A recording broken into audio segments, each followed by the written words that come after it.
Astrological diamond কিন্তু আলাদা হয় এবং তার সেন্ট ক্যারেট আলাদা হয়, জুয়েলারির ডায়মন্ড কিন্তু আলাদা হয়। আপনি কি করে বুঝবেন যে আপনার হরোস্কোপ অনুযায়ী কোন ফায়ারিং ওপালটা আপনার দরকার, আপনি কোন রঙের অথবা কিরকম পার্ল আপনার জন্য সব থেকে ভালো রেজাল্ট দেবে? সাধারণত আমার কোনো দরকার না থাকলে আমি কিন্তু কেতুর কোনো রত্ন সবাইকে বলি না, তার কারণ কেতু মানেই কিন্তু ডিট্যাচমেন্ট এবং কেতুর রত্ন ধারণ করার কিছু রেস্ট্রিকশনস থাকে, এত রকম প্রবাল রয়েছে। বাট আপনার হরোস্কোপ অনুযায়ী আপনার জন্য কোনটা সেটা কিন্তু অবশ্যই হরোস্কোপ বিচার করে তবেই কিন্তু বেছে দেখে দিতে হবে। Healing Astro heal your life কিন্তু আপনাদের জন্য এনেছে specialised according to your horoscope remedial measurements, যেটাতে আপনারা 100% রেজাল্ট গ্যারান্টিড কিন্তু পাচ্ছেন।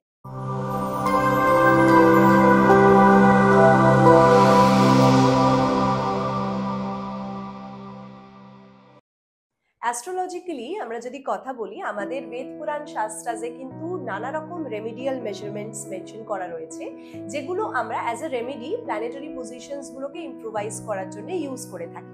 এবং Healing Astro heal your life কিন্তু আপনাদের জন্য এনেছে specialised according to your horoscope remedial measurements, যেটাতে আপনারা 100% রেজাল্ট গ্যারান্টিড কিন্তু পাচ্ছেন। এবং তার প্রমাণ আমার গুগল রিভিউজ, আমার নানা রকম সোশ্যাল মিডিয়া প্ল্যাটফর্মসে কিন্তু অলরেডি অ্যাভেলেবেল রয়েছে। আজকে আমরা কথা বলবো প্রত্যেকটা গ্রহের কি কি রেমেডিয়াল মেজারমেন্টস হতে পারে, এবং এটা যদি স্পেসিফিক না দেয়া হয় অ্যাকর্ডিং টু হরোস্কোপ তাহলে কিন্তু সেরকম রেজাল্ট নাও পাওয়া যেতে পারে।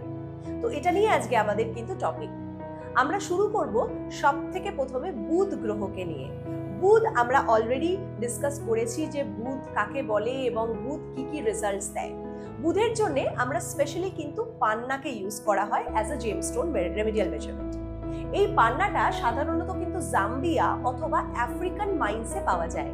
এই খনি থেকেই কিন্তু মেনলি আজকের দিনে যে অ্যাভেলেবেল খনি রয়েছে সেখান থেকে পান্নাটি আসে, এবং এটা টেস্টিং এর পরে Healing Astro heal your life আপনাদেরকে কিন্তু সঠিকভাবে পান্নাটা আপনাদের হাতে তুলে দিচ্ছে উইথ প্রপার ল্যাব টেস্টিং। এরপরে যেটা আমরা বুধের জন্য ইউজ করে থাকি সেটা হচ্ছে চারমুখী রুদ্রাক্ষ অথবা নানা রকম বুধের ব্রেসলেটস এবং মন্ত্রজাপ।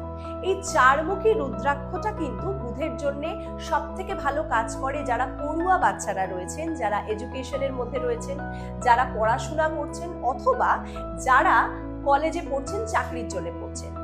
এই যে বুধের রেমেডিয়াল মেজারমেন্ট এটা কিন্তু আমরা অবশ্যই দিয়ে থাকি, বাট অ্যাকর্ডিং টু হরোস্কোপ। সবাইকে যদি পান্না বা চারমুখী রুদ্রাক্ষ বুধের জন্য দেয়া হয় সেটা কিন্তু নাও কাজ করতে পারে। সেটা একটা ভালো অ্যাস্ট্রোলজার দেখিয়ে অবশ্যই রেফারেন্স নিয়ে তবেই ধারণ করা উচিত। নেক্সট যে গ্রহটা সেটা হচ্ছে শুক্র। শুক্রের জন্য মেনলি ডায়মন্ডকে ইউজ করা হয়, বাট আপনারা কিন্তু খুব ভুলভাবে ডায়মন্ডটাকে পড়েন, যেটা আমি সাধারণত দেখে থাকি। কেন কি অ্যাস্ট্রোলজিক্যাল ডায়মন্ড কিন্তু আলাদা হয় এবং তার সেন্ট ক্যারেট আলাদা হয়, জুয়েলারির ডায়মন্ড কিন্তু আলাদা হয়, এবং তার সাথে সাথে ওপাল, যেটা অস্ট্রেলিয়ান ওপাল, ওপালের বিভিন্ন ভাগ রয়েছে, অনেক রকমের ওপাল হয়। অস্ট্রেলিয়ান ফায়ারিং ওপাল হয়, জারখান হয়, হোয়াইট জারখান মেনলি আমরা শুক্রের জন্য ইউজ করে থাকি, এবং তার সাথে সাথে ছমুখী রুদ্রাক্ষ হচ্ছে শুক্রের রত্ন বা রুদ্রাক্ষ যেটা আমরা বলে থাকি। এবারে এই যে ওপাল এটা কিন্তু নানা রকম কালার্সে হয়। ফায়ারটা কখনো গ্রিন হয়, কখনো অরেঞ্জিশ হয়, কখনো ব্লুইশ হয়। আপনি কি করে বুঝবেন যে আপনার হরোস্কোপ অনুযায়ী কোন ফায়ারিং ওপালটা আপনার দরকার? সেটা কিন্তু অবশ্যই একটা স্পেসিফিক ভালো অ্যাস্ট্রোলজারই কিন্তু আপনাকে গাইডেন্স দিতে পারে যে আপনার নক্ষত্র এবং শুক্রের পজিশন হিসেবে কোন রত্ন বা কোন জেমস্টোন অথবা কিরকম রেমেডিয়াল মেজারমেন্ট শুক্রের জন্য আপনার দরকার। নেক্সট আমরা আসবো সেটা হচ্ছে রবির জন্য, যেটা আমরা বলে থাকি। রবির জন্য স্পেশালি আমরা জেমস্টোন হিসেবে রুবিকে ইউজ করে থাকি। এটা আসলে বার্মা থেকে আসে। বার্মার মাইন্স কিন্তু এখন কমে গেছে, তো সাধারণত যেগুলো হিটেড বা ট্রিটেড সেটা কিন্তু খুব মার্কেটে in, but Healing Astro heal your life আপনাদের জন্য কিন্তু স্পেশালাইজড ভাবে বাছাই করা রুবি আপনাদের হাতে তুলে দেয়, যাতে আপনারা 100% কিন্তু রেজাল্ট পান। ব্যাংককের যে গ্লাস ফিলিং অথবা হিটেড ট্রিটেড রুবিস গুলো পাওয়া যায় সেটা কিন্তু অ্যাস্ট্রোলজিক্যাল বেনিফিটস খুব কম। তার কারণ 70% ন্যাচারাল হলেও 30% কিন্তু তার মধ্যে হিটমেন্ট বা ট্রিটমেন্ট অ্যাপ্লাই করা হয়। এখানে আমরা মেনলি কিন্তু ন্যাচারাল জেমস্টোন ইউজ করি, ন্যাচারাল রুবি ইউজ করি।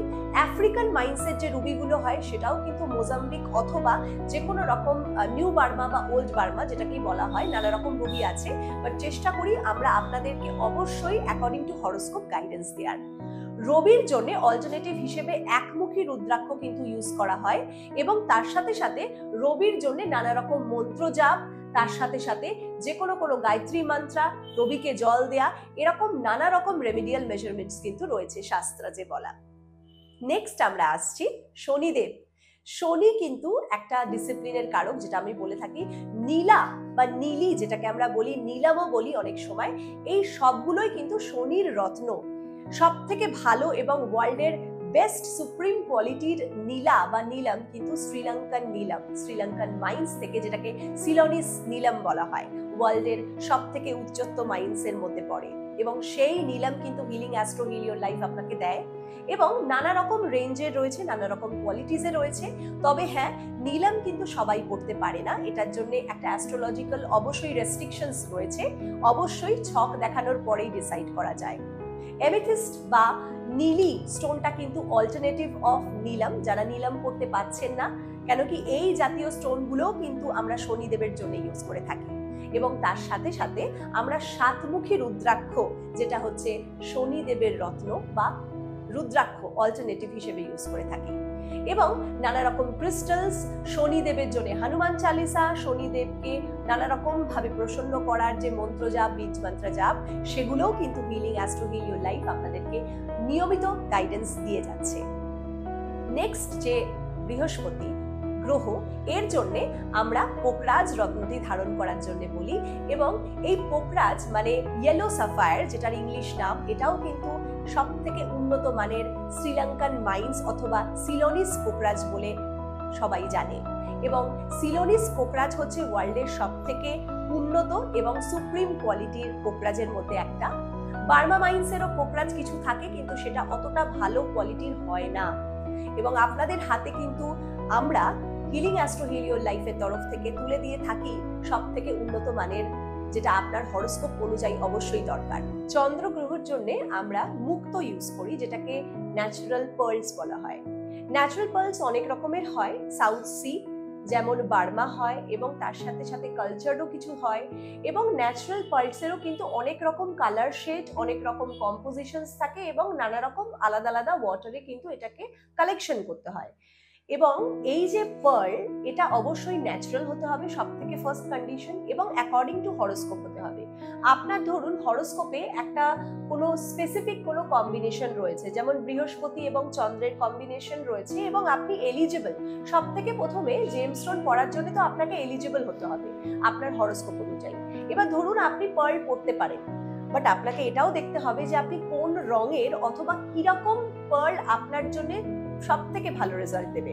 কেন কি পার্ল আপনাকে তখনই পড়া উচিত যখন হরোস্কোপে ইন্ডিকেশন করছে, এবং তার সাথে সাথে আপনার কোনো রকম মেন্টাল অ্যাংজাইটি, ডিপ্রেশন বা অথবা মানসিকভাবে মনের দিক দিয়ে আপনি কিন্তু কমজোর হয়ে যাচ্ছেন। কেন কি চন্দ্র মানে চঞ্চলতা, চন্দ্র মানে মাইন্ড, চন্দ্র মানে কিন্তু আমাদের মনটাকে কন্ট্রোল করছে। চন্দ্র কিন্তু আমাদের লাংস অথবা হার্টের কোনো রকম প্রবলেমকেও কিন্তু ইন্ডিকেট করে। তো সেই ক্ষেত্রে কিন্তু আমাদেরকে অবশ্যই অ্যাকর্ডিং টু হরোস্কোপ দিতে হবে।